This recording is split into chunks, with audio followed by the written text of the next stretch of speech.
بسم الله والصلاة والسلام على رسول الله ولا حول ولا قوة إلا بالله العلي العظيم.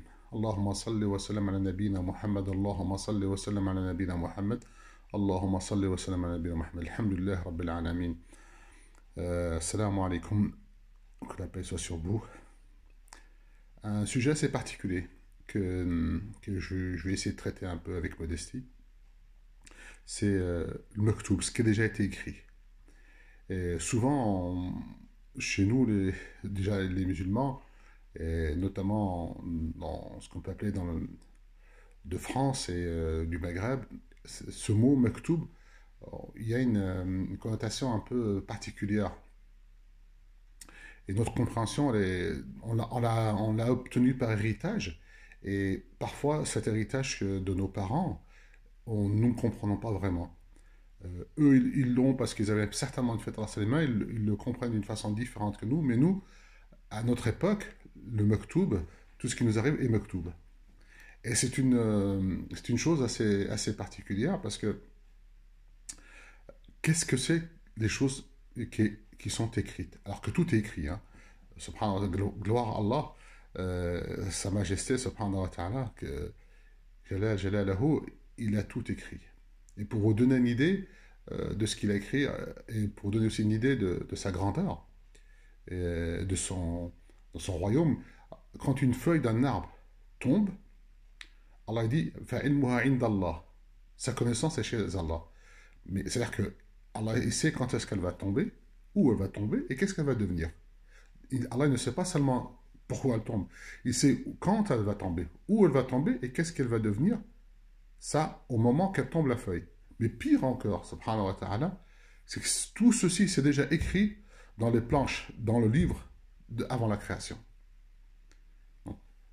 Ça, tout est déjà a été écrit 50 000 ans avant la création. Donc, quand l'être humain lui arrive quelque chose, il dit, quand il est croyant, bien sûr, il dit, Hada maktoub, c'est déjà écrit. Donc, dans ce qu'il dit, c'est une vérité. Subhanallah. On ne peut pas nier parce que c'est la réalité. Tout est écrit parce que Allah il a écrit toutes choses. D'ailleurs, dans la sourate Al-Luqman, il dit, oh mon fils, Allah, il a. Comme le verset dit, s'il y a une chose qui soit aussi petite que le grain d'une moutarde, Allah, il la ramènera le jour du jugement dernier. Donc, il connaît toutes choses, subhanahu, il a écrit toutes choses. Maintenant, nous, notre compréhension, c'est quand une personne, par exemple, va faire une turpitude ou un mal, et puis quand on te dit, bah, crains Allah quand même, il dit, ouais, mais ça c'est écrit, je l'ai fait parce que c'est déjà écrit, je devais le faire.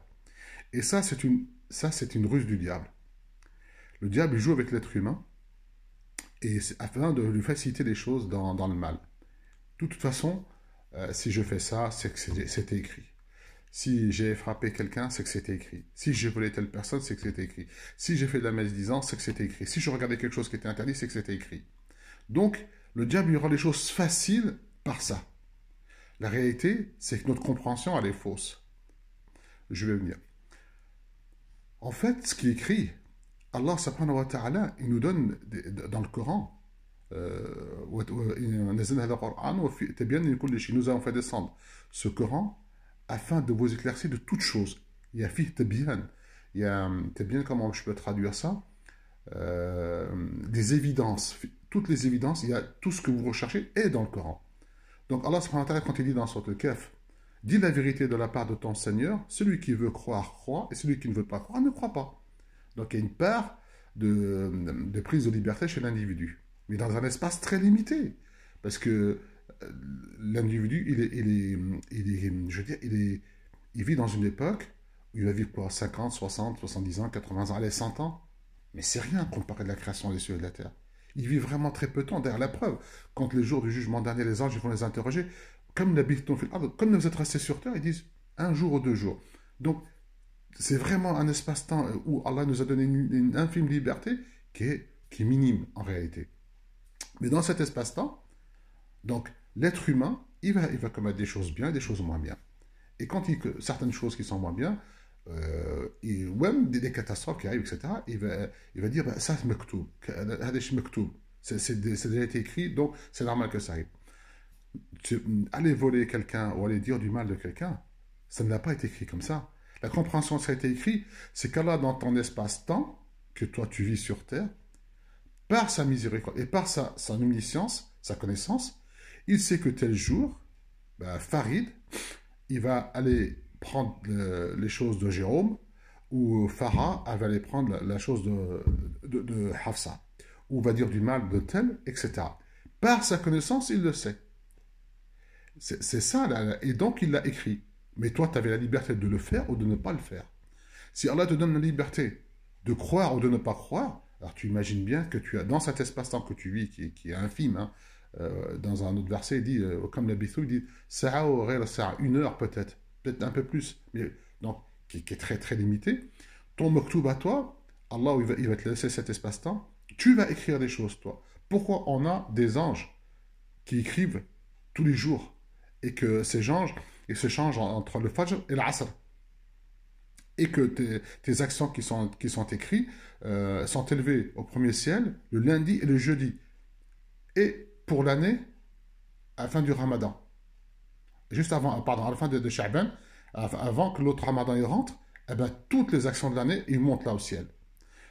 Les actions de la semaine, ils montent le lundi et le jeudi, donc du Fajr et au Asr, les anges se changent, et à ce moment-là, ils écrivent.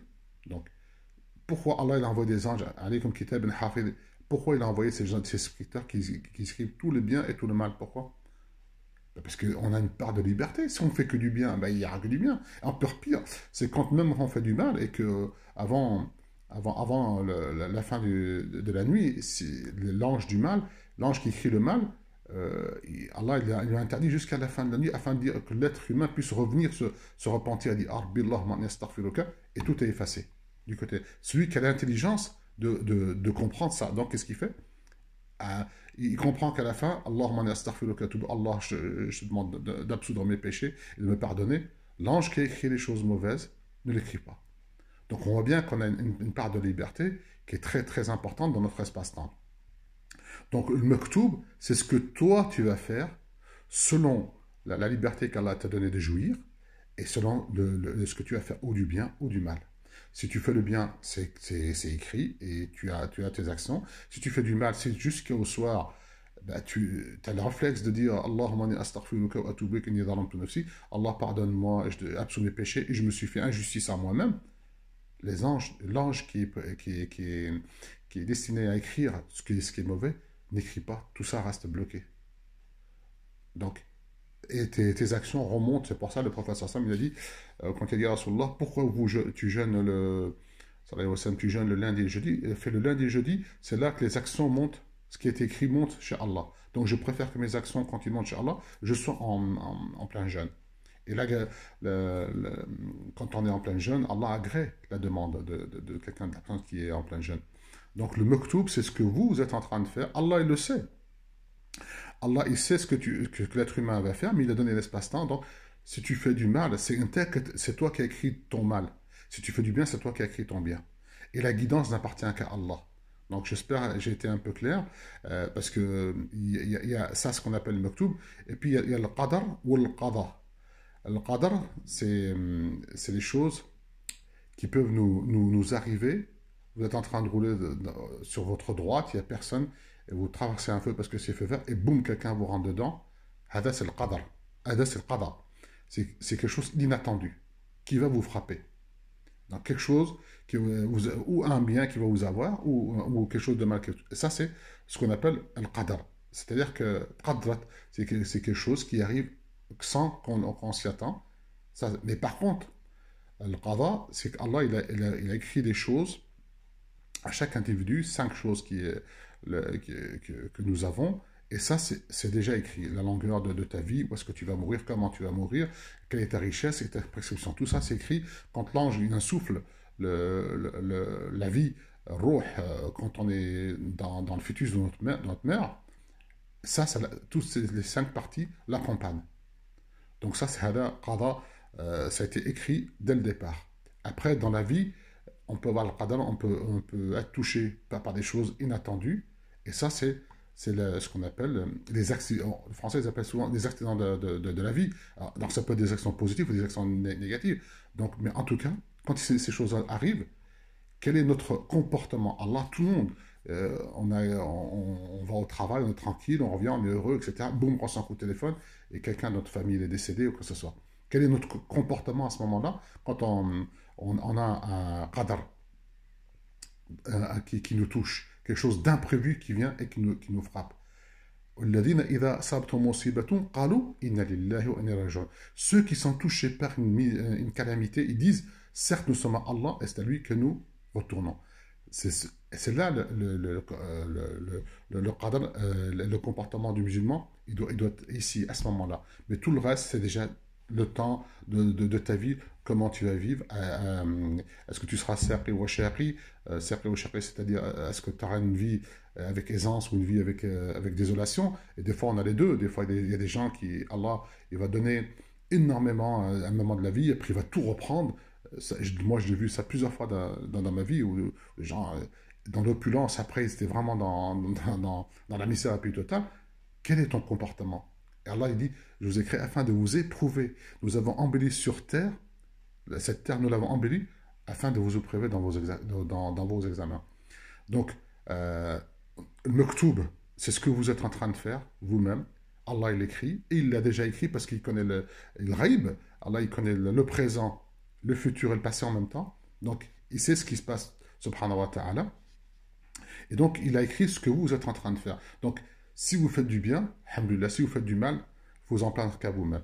Mais si vous faites du mal et que vous vous rendez compte que vous avez fait vraiment du mal, et vous êtes, Allah il est repentant, il aime, Allah se repent. Il a dit, ma miséricorde, elle a dévancé ma colère. Rahmati, sabaqat ghadabi. Donc Allah, nous avons cette chance, subhanahu wa ta'ala, dans sa grande miséricorde, que sa colère, elle est moins forte, moins grande que sa miséricorde englobe tout le reste. Subhanallah wa bihamdih, nashhadu la ilaha anta nastaghfiruka wa natubu. J'espère que ça peut un peu vous éclaircir sur ces petits sujets que souvent les gens font en confusion. Assalamu alaikum wa rahmatullahi wa barakatuh.